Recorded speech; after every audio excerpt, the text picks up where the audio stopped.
परम पूजनीय साध्वी जी, सत्य प्रभा जी, परम पूजनीय साध्वी जी, तरुण प्रभा जी, उनको मेरा सादर वंदन, कोटि कोटि वंदन। मुझे बहुत आनंद हुआ कि आज उनकी निश्रा में आपसे बात करने का, संवाद करने का समय मिलता है। मैं आपसे कल और कल के अगले एक दिन पहले और उसके एक दिन पहले 3 दिनों से जो बात कर रहा हूं, उसी बात को थोड़ा आगे बढ़ाता हूं। और आज की बात मैं आपके लिए बहुत महत्व की मानता हूं। अब तक मैंने आपसे अष्टांग हृदयम के जिन सूत्रों पर चर्चा की है, हम लोग हर एक विषय में, आप जानते हैं ना, एक थ्योरी होती है और एक प्रैक्टिकल होता है। तो अब तक आप समझिए कि मैं आपसे थ्योरी की बात कर रहा था और थोड़ी सी बात और करूंगा थ्योरी की जो बची हुई है। फिर उसके बाद आज मैं आपसे कुछ प्रैक्टिकल बात भी करूंगा। अगर मैं एक और भाषा में बात करूं तो आप में से कोई लोग अगर वकालत के पेशे में हो, वकील हो, तो आप जानते हैं कि कोर्ट कोई फैसला सुनाता है, जजमेंट देता है, तो उसका एक ऑपरेटिव पार्ट होता है, फंक्शनल ऑपरेटिव पार्ट। वो अब शुरू होगा आज से, ऐसा आप कह सकते हैं। Please mobile phone switch off कर दीजिए। साध्वी जी आज हमारे बीच में हैं, आप इस बात के लिए आज छूट नहीं ले सकते। तो अब तक मैंने आपसे जो कहा है वो सूत्र रूप में थोड़ा सा सिद्धांतिक बातें, लेकिन सरल भाषा में विज्ञान के साथ पेश करने की कोशिश की, समझाने की कोशिश की। आज कुछ ऐसी बातें जो दैनिक जीवन में आप प्रयोग करें। इन सूत्रों का प्रयोग तो करना ही है, इसके लिए तो कोई विकल्प नहीं है, लेकिन इन सूत्रों के आधार पर आगे भी बहुत कुछ है जो भागवत जी ने कहा है। साध्वी जी चूंकि यहां पर हैं, तो उनकी जानकारी के लिए एक छोटी सी बात जो आपके लिए पुरानी लगेगी, शायद उनके लिए नई होगी, और मैं उनको इसलिए भी ये कहना चाहता हूं कि वो अपने व्याख्यानों में हर बार ये बातें सैकड़ों लोगों तक कह सकती हैं। साध्वी जी, यहां पर हम लोग बात कर रहे हैं 3500 साल पहले भारत में एक महान व्यक्ति हुए, उनका नाम था महर्षि बागभट्ट। उनकी लिखी हुई 2 शास्त्रीय पुस्तकों पर हम चर्चा कर रहे हैं। एक उनकी पुस्तक है अष्टांग हृदयम, दूसरी पुस्तक है उनकी अष्टांग संग्रहम। ये दोनों पुस्तकों में महर्षि बागभट्ट ने 7000 सूत्र लिखे हैं, संस्कृत में लिखे हैं। ये सूत्र हमारे जीवन से जुड़े हुए हैं। हमारे अपने जीवन में हमें स्वस्थ रहना है, निरोगी रहना है, तो इन स्वस्थ और निरोगी रहने के लिए क्या क्या करना चाहिए, ये सूत्र बागभट्ट जी ने लिखे हैं। बागभट्ट जी महर्षि चरक के शिष्य थे।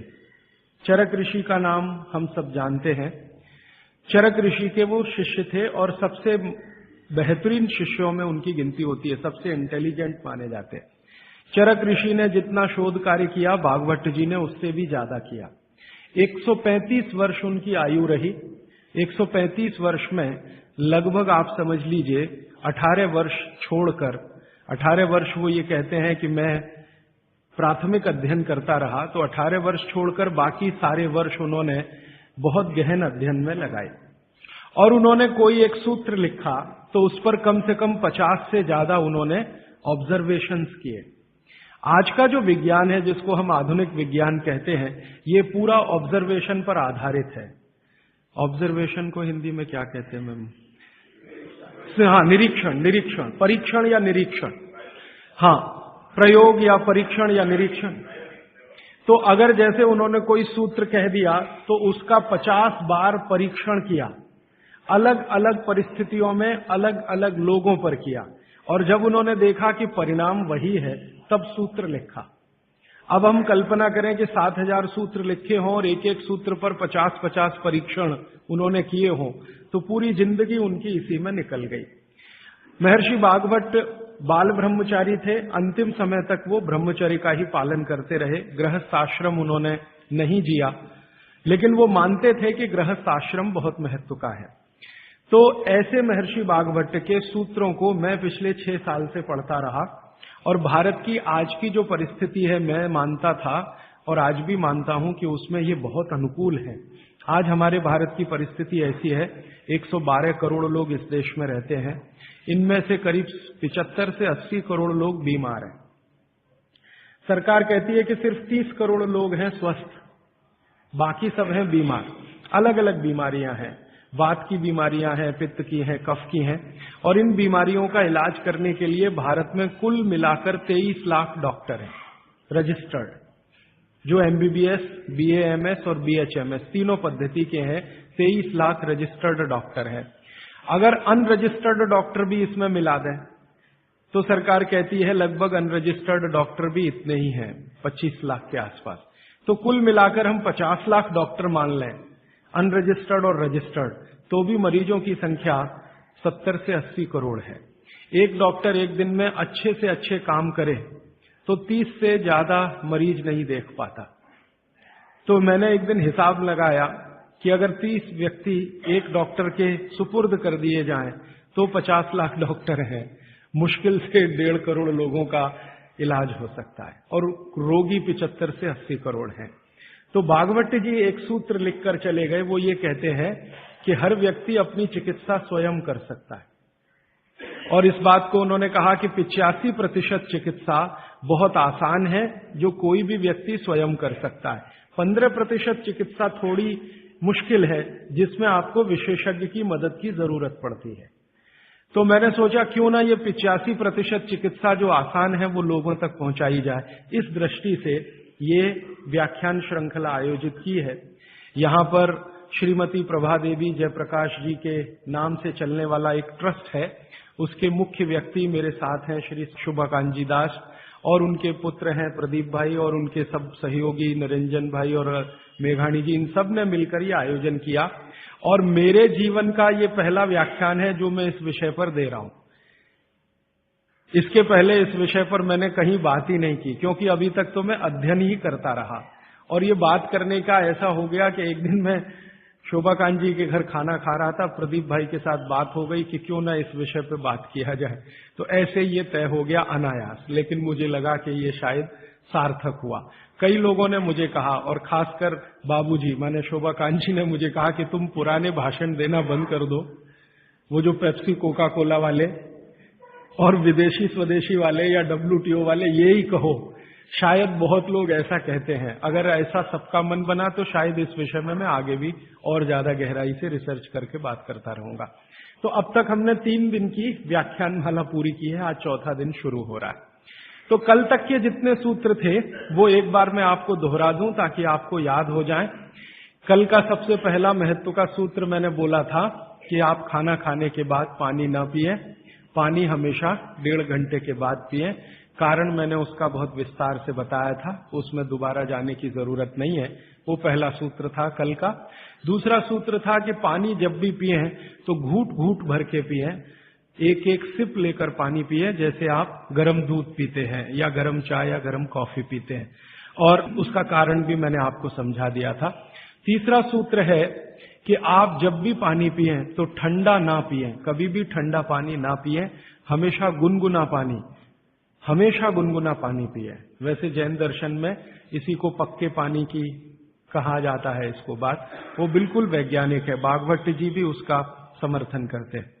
हमेशा गुनगुना पानी पीने की कोशिश करें। आप में से कई लोगों ने सवाल पूछे थे कि गर्मियों में भी क्या गुनगुना पानी पिए। भागवत जी की माने तो गर्मियों में भी गुनगुना पी सकते हैं, लेकिन कोई बहुत तकलीफ आए तो मिट्टी के बर्तन का पानी आप गर्मी के दिनों में 3-4 महीने पी सकते हैं। फिर चौथा सूत्र ये था कल का कि पानी कभी भी पिए तो सवेरे उठते ही सबसे पहले जरूर पिए, माने सुबह की शुरुआत पानी से करें। और उसमें मैंने बताया था कि मुंह का कुल्ला किए बिना वो उठते ही पानी आपको पीना है, क्योंकि रात को जब आप सोते हैं तो जो कुछ भी लार मुंह में बनी है ये बहुत ही कीमती है, इसका औषधीय गुण बहुत है। और जैन दर्शन में इसको अहिंसा के साथ जोड़ा हुआ है, और वो मैंने करके भी देखा है कि सुबह की लार गलती से भी आप किसी चींटी या चींटा या मक्खी पे थूक दो, वो तुरंत मर जाएगा। सुबह की लार अगर आपने गलती से चींटी, चींटा या मक्खी पे थूक दिया, वो तुरंत मर जाता है, क्योंकि उसका औषधीय गुण बहुत प्रबल होता है सुबह सुबह। तो जैन दर्शन ने इसको अहिंसा से जोड़ा, भागवत जी ने इसको शरीर स्वास्थ्य से जोड़ा। तो ये 4 सूत्र मैंने कल आपको बताए थे, ये बहुत फंक्शनल हैं, ऑपरेटिव। इसके पहले 5 सूत्र पिछले 2 दिनों में मैंने बात की थी। आने वाले शायद एक दिन मैं सब सूत्रों को फिर से रिपीट कर दूंगा ताकि आपको भूलने ना पाए, आसानी से याद हो। अभी मैं आगे बढ़ता हूं। कल के सूत्र को आगे बढ़ाते हुए मैं एक सूत्र आपके सामने रख कहता हूं। भागवत जी कहते हैं बहुत गहरी बात। वो ये कहते हैं, ये साध्वी जी हैं इसलिए मुझे आज कहना बहुत उपयोगी भी लग रहा है इस सूत्र का। मैं सोचा था कि कल कहूंगा लेकिन आज कह रहा हूं। भागवत जी कहते हैं कि जब आप भोजन करें कभी भी, तो भोजन का समय थोड़ा निश्चित करें। भोजन का समय निश्चित करें। ऐसा नहीं कि कभी भी कुछ भी खा लिया। हमारा ये जो शरीर है ये कभी भी कुछ भी खा लेने के लिए नहीं है। इस शरीर में जठर है, मैंने आपसे कहा, उसमें अग्नि प्रदीप्त होती है। तो भागवती जी कहते हैं कि जब जठर में अग्नि सबसे ज्यादा तीव्र हो उसी समय भोजन करें तो आपका खाया हुआ एक एक अन्न का हिस्सा पाचन में जाएगा और रस में बदलेगा, और रस में से मांस, मज्जा, रक्त, वीर्य, मल, मूत्र, मेद और आपकी अस्थियां, इनका विकास होगा। तो कभी भी कुछ ना खाएं। ये पद्धति भारत की नहीं है, ये यूरोप की है। यूरोप में डॉक्टर्स हैं, वो हमेशा कहते हैं कि थोड़ा थोड़ा खाते रहो, कभी भी खाते रहो। हमारे यहां ये नहीं है, थोड़ा थोड़ा खाते रहो, कभी भी खाते रहो। आपको दोनों का अंतर समझाना चाहता हूं। भागवत जी कहते हैं कि खाना खाने का समय निर्धारित करें, और समय निर्धारित होगा उससे जब आपके पेट में अग्नि की प्रबलता हो, जठर अग्नि की प्रबलता हो। भागवत जी ने इस पे बहुत रिसर्च किया और वो कहते हैं कि 1.5-2 साल के रिसर्च के बाद उनको पता चला कि जठर अग्नि कौन से समय सबसे ज्यादा तीव्र होती है। जठर अग्नि कौन से समय सबसे ज्यादा तीव्र होती है? तो वो कहते हैं कि जब सूर्य का उदय होता है, सूर्य का जब उदय होता है तो सूर्य के उदय होने से लगभग 2.5 घंटे तक जठर अग्नि सबसे ज्यादा तीव्र होती है। सूर्य के उदय होने से, सूर्य का उदय होना आप चेन्नई के हिसाब से सोच लीजिए, मान लीजिए 7 बजे, तो 7 बजे से लेकर 9:30 बजे तक जठर अग्नि सबसे ज्यादा तीव्र होगी। हो सकता है यही सूत्र अरुणाचल प्रदेश में मैं बात करूं तो वो 4 बजे से 6:30 का समय आ जाएगा, क्योंकि अरुणाचल प्रदेश में सूर्य 4 बजे निकल आता है। अगर मैं सिक्किम में बात करूंगा तो और 15 मिनट पहले हो जाएगा, और यही बात अगर मैं गुजरात में जाकर करूंगा तो आपसे समय थोड़ा भिन्न हो जाए। तो सूर्य के साथ इसको ध्यान रखें।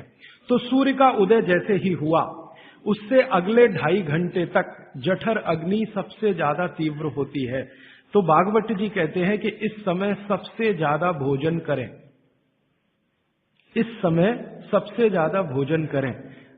वो तो एक जगह यहां तक कह देते हैं कि आप अगर संभव हो तो 9:30 बजे के अंदर ही लंच करें।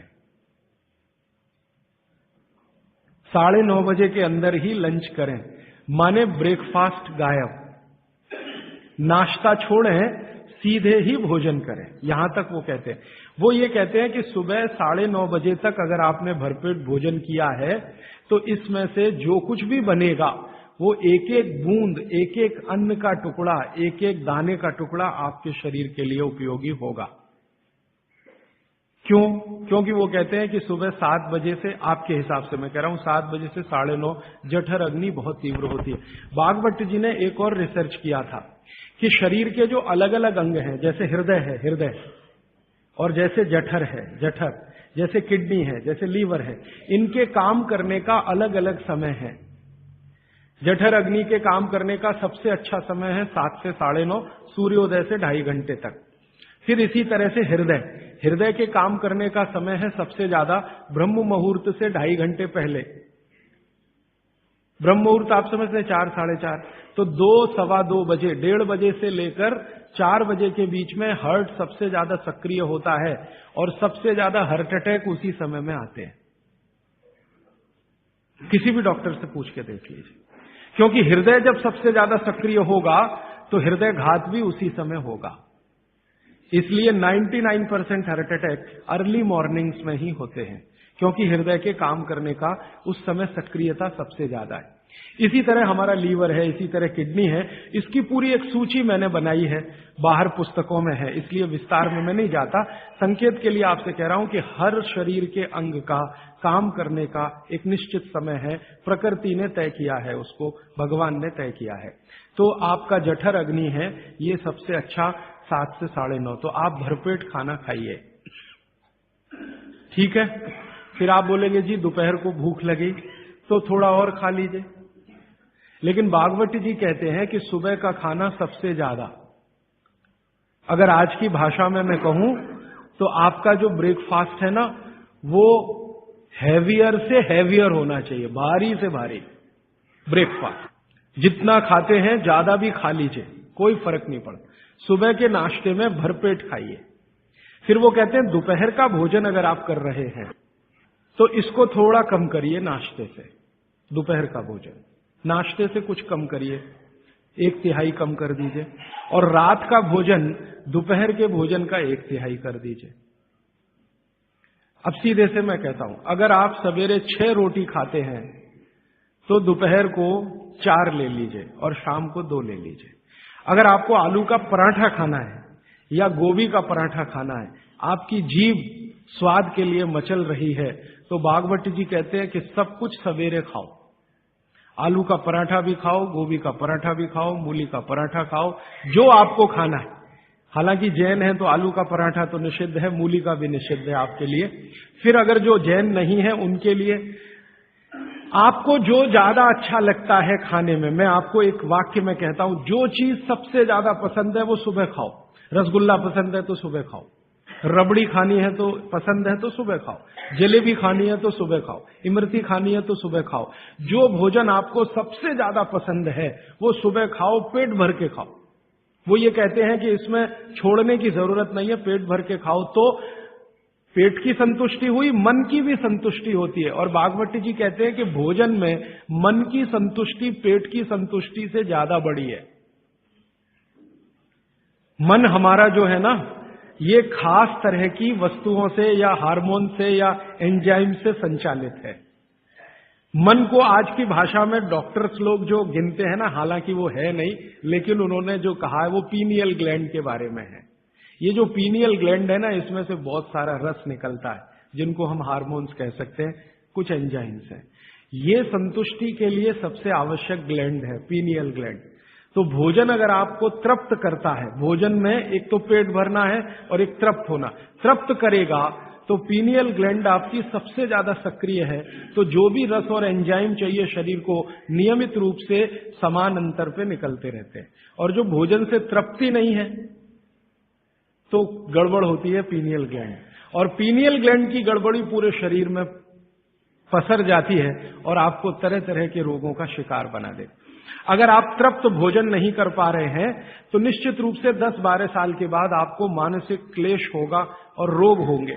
मानसिक रोग बहुत खराब है, आप सिजोफ्रेनिया के शिकार हो सकते हैं, डिप्रेशन के शिकार हो सकते हैं, आपको कई ऐसी गंभीर बीमारियां हो सकती हैं। भागवती जी कहते हैं कि आप भोजन करते हुए अगर संतुष्ट नहीं है तो 27 तरह की बीमारियों से ग्रसित हो सकते हैं। उनकी पूरी सूची है, वो पुस्तक में है। कभी भी भोजन करें तो पेट तो भरे ही, मन भी तृप्त हो, और मन के तृप्त और पेट के भरने का सबसे अच्छा समय सवेरे का ही है। अब मैंने ये भागवती जी के सूत्र को चारों तरफ देखना शुरू किया तो मुझे पता चला कि मनुष्य को छोड़कर जीव जगत का हर प्राणी इस सूत्र का पालन कर रहा है, मनुष्य को छोड़कर, क्योंकि मनुष्य को मैं मूर्ख मानता हूं। हालांकि मनुष्य अपने को होशियार समझता है, लेकिन मनुष्य से ज्यादा होशियार ये जीव जगत के प्राणी हैं। आप चिड़िया को देखो, चिड़िया, कितने भी तरह की चिड़िया, सवेरे सूरज उगते ही उसका खाना शुरू हो जाता है और भरपेट खाती है। 6 बजे के आसपास आप राजस्थान में निकल जाओ, गुजरात में निकल जाओ, सब चिड़िया अपने अपने काम पे लगी हुई है, खाना खाने में खूब जम के खाती है, और पेट भर गया उसके 4 घंटे के बाद ही पानी पीती है, दोपहर को ही पानी पीती। गाय को देखो, सुबह उठते ही सूरज जैसे ही निकलेगा गाय का खाना शुरू हो जाएगा, भैंस का खाना शुरू हो जाएगा, बकरी, बकरे, भेड़, गधा, घोड़ा सब सुबह उठते ही खाना खाना शुरू करेंगे और पेट भर के खाएंगे, छक के खाएंगे, फिर दोपहर को आराम करेंगे। तो ये सारे जानवर, सारे जीव जंतु, आप सांप को देखो, बिच्छू को देखो, कीड़ी को देखो, चींटी को देखो, चींटे को देखो, सब जानवर, सब जीव जंतु जो हमारी आंखों से दिखते हैं, जो नहीं भी दिखते हैं, ये सबका भोजन करने का समय सवेरे सूर्योदय का ही है। सूर्योदय के साथ ही ये सब भोजन करते हैं, इसलिए ये हमसे ज्यादा स्वस्थ रहते हैं। मैंने आपको कई बार ये कहा है, आप उसको हंस देते हैं, किसी भी चिड़िया को डायबिटीज नहीं होता, किसी भी बंदर को हार्ट अटैक नहीं आता। बंदर तो आपके नजदीक है ना शरीर रचना में, बस बंदर और आप में एक ही अंतर है कि उसको पूंछ है, आपको नहीं है, बाकी सब कुछ एक ही है। आपका हृदय बंदर का हृदय, आपका लीवर बंदर का लीवर, आपकी किडनी बंदर की किडनी, सब कुछ समान है। मां का गर्भाशय, बंदरिया का गर्भाशय, सब समान है, एक ही अंतर है, उसको पूछे, आपको नहीं है। तो ये बंदर को कभी भी डायबिटीज नहीं, हार्टराइटिस नहीं, कोई कुछ नहीं, कोई कुछ नहीं। मेरे एक बहुत अच्छे मित्र हैं डॉक्टर रविंद्रनाथ शानबाग, वो रहते हैं कर्नाटक में। कर्नाटक में एक उडुपी नाम की जगह है, वहां रहते हैं, बहुत बड़े प्रोफेसर हैं, मेडिकल कॉलेज में काम करते हैं। उन्होंने एक बड़ा गहरा रिसर्च किया। उन्होंने कहा कि मैंने जिंदगी भर, माने 15-16 साल उन्होंने एक रिसर्च किया कि बंदर को बीमार बनाओ, क्योंकि उन्होंने बहुत सारे वैज्ञानिकों से यह सुन रखा है कि बंदर बीमार नहीं होता, और बीमार होगा तो मरेगा ही, जीवित नहीं रहेगा। तो बंदर को बीमार बनाओ। तो उन्होंने तरह तरह के वायरस और बैक्टीरिया बंदर को डालना शुरू किया, कभी इंजेक्शन के माध्यम से, कभी किसी माध्यम से। वो कहते हैं कि मैं 15 साल असफल रहा, बंदर को कुछ नहीं हो सकता। और मैंने कहा कि आपने ये बता दिया कि ठीक है बंदर को कुछ नहीं हो सकता। वो कहते हैं कि मैंने बहुत कोशिश किया कि उसके ब्लड का कोलेस्ट्रॉल बढ़ा दूं, बढ़ता ही नहीं। तब उन्होंने एक दिन रहस्य की बात बताई, वो आपको भी मैं बता देता हूं कि बंदर का जो ब्लड है ना, उसका RH फैक्टर दुनिया में सबसे आदर्श है। और आपका RH फैक्टर जब नापता है ना कोई डॉक्टर, तो बंदर से ही कंपेयर करता है, वो बताता नहीं आपको, ये अलग बात है। कंपैरिजन बंदर से ही होता है। कारण उसका है कि उसको कोई बीमारी आ नहीं सकती, ब्लड में कोलेस्ट्रॉल बढ़ता नहीं, ट्राइग्लिसराइड कभी बढ़ता नहीं, डायबिटीज कभी होती नहीं, शुगर कितनी भी बाहर से इंट्रोड्यूस करो उसके ब्लड में टिकती नहीं। तो वो प्रोफेसर साहब कहते हैं यार ये सब एक ही चक्कर है कि बंदर सवेरे ही सवेरे भरपेट खाता है, जो आदमी नहीं खा पाता। तो वो प्रोफेसर रविंद्रनाथ शानबाग ने कुछ अपने मरीजों को कहा कि देखो भैया, बंदर की तरह से खाओ, माने सुबह सुबह भरपेट खाओ। तो उनके कई मरीज हैं जिन्होंने पर उन्होंने एक्सपेरिमेंट किया, और वो मरीज बताते हैं कि जब से उन्होंने सुबह भरपेट खाना शुरू किया, किसी की डायबिटीज माने शुगर कम हो गई, किसी का कोलेस्ट्रॉल कम हो गया, किसी के घुटने का दर्द कम हो गया, किसी के कमर का दर्द कम हो गया, किसी का कुछ, गैस बनना बंद हो गई, पेट में जलन होना बंद हो गई, नींद अच्छी आने लगी, वगैरह वगैरह सारे इंप्रूवमेंट वो बोलते हैं होते हैं। तब से वो चिल्ला चिल्ला कर कहते हैं, और ये बात भागवत जी 3500 साल पहले कहते हैं कि सुबह का खाना सबसे अच्छा, माने सबसे ज्यादा खाना है, सबसे अच्छा खाना है, जो भी स्वाद आपको लगता है वो सुबह ही खाइए। तो सुबह का खाना फिक्स करिए, समय तय करिए। तो समय मैंने आपको बता दिया, सूरज उगा और 2.5 घंटे तक, माने 9:30 बजे तक, ज्यादा से ज्यादा 10 बजे तक आपका भोजन हो जाना चाहिए। और ये भोजन तभी होगा जब आप नाश्ता बंद करेंगे। ये नाश्ता हिंदुस्तानी चीज नहीं है, ये अंग्रेजों की है। और आप जानते हैं ना हमारे यहां चक्कर क्या चल गया है, नाश्ता थोड़ा कम करेंगे, लंच थोड़ा ज्यादा करेंगे, डिनर उससे भी ज्यादा करेंगे। सवा सत्यानाश, एकदम उल्टा।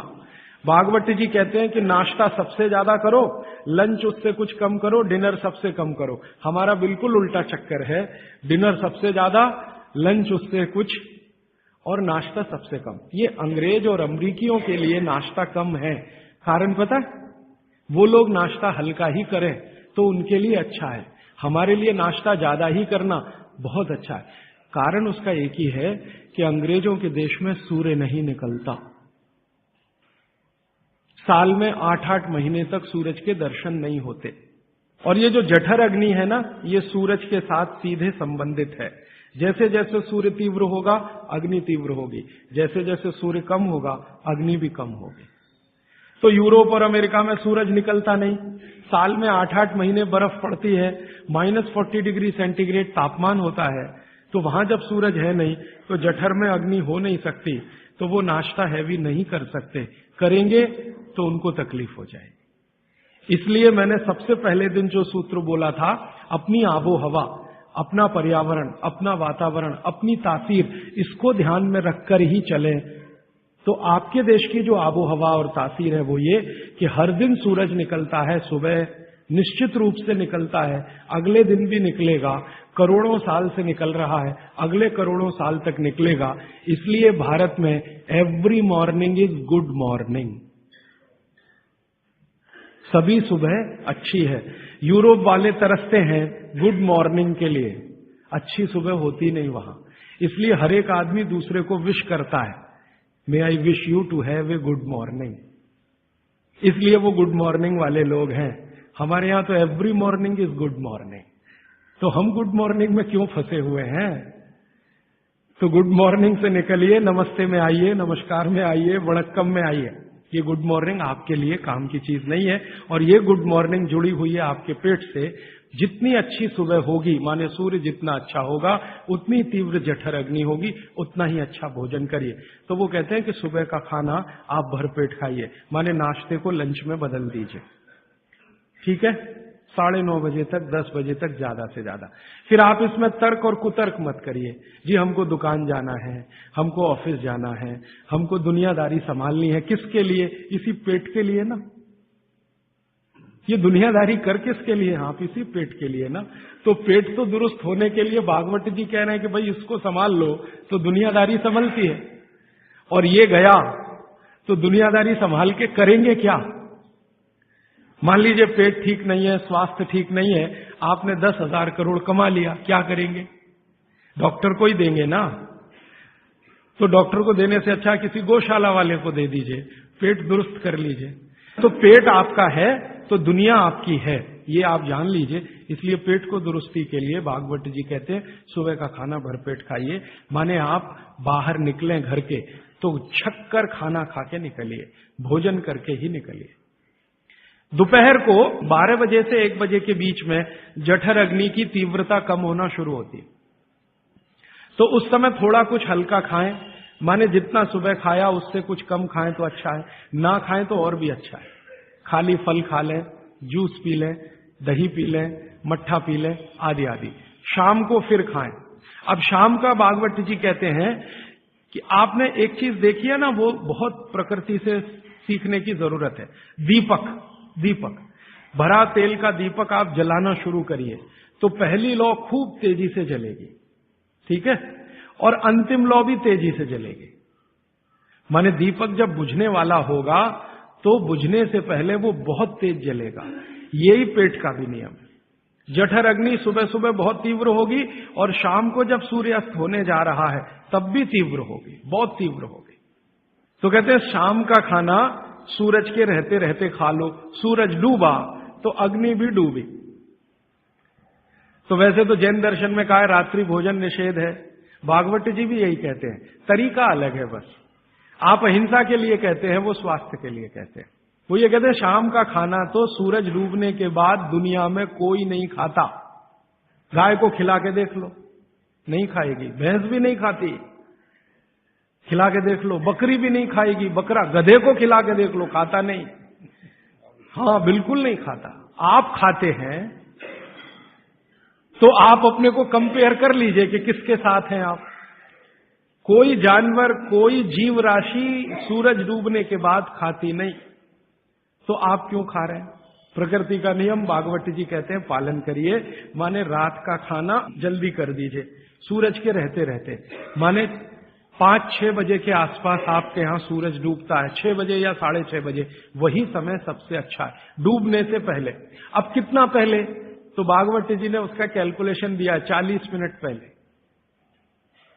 सूरज डूबने का समय पता कर लीजिए, चेन्नई में सूरज शाम को 7 बजे डूब रहा है तो 6:20 तक, 6 बजे डूब रहा है तो 5:20 तक। ये हिंदुस्तान के किसी भी कोने में चले जाइए, सूरज डूबने से 40 मिनट पहले का ही निकलेगा। तो 40 मिनट पहले शाम का खाना खा लीजिए और सुबह का तो सूरज निकलने के 2.5 घंटे तक कभी भी खा लीजिए, दोनों समय पेट भर के खा लीजिए। फिर कहेंगे जी रात को क्या? तो रात के लिए भागवत जी कहते हैं कि एक ही चीज है रात के लिए कि आप कोई तरल पदार्थ ले सकते हैं, जिसमें सबसे अच्छा उन्होंने दूध कहा है। साध्वी जी तो वो भी नहीं ले सकते, साधु तो वो भी नहीं ले सकते, लेकिन आप गृहस्थी लोग हैं तो इतनी छूट चाहें तो आप ले सकते हैं। भागवत जी कहते हैं कि शाम को सूर्य डूबने के बाद, मैंने आपको कल कहा था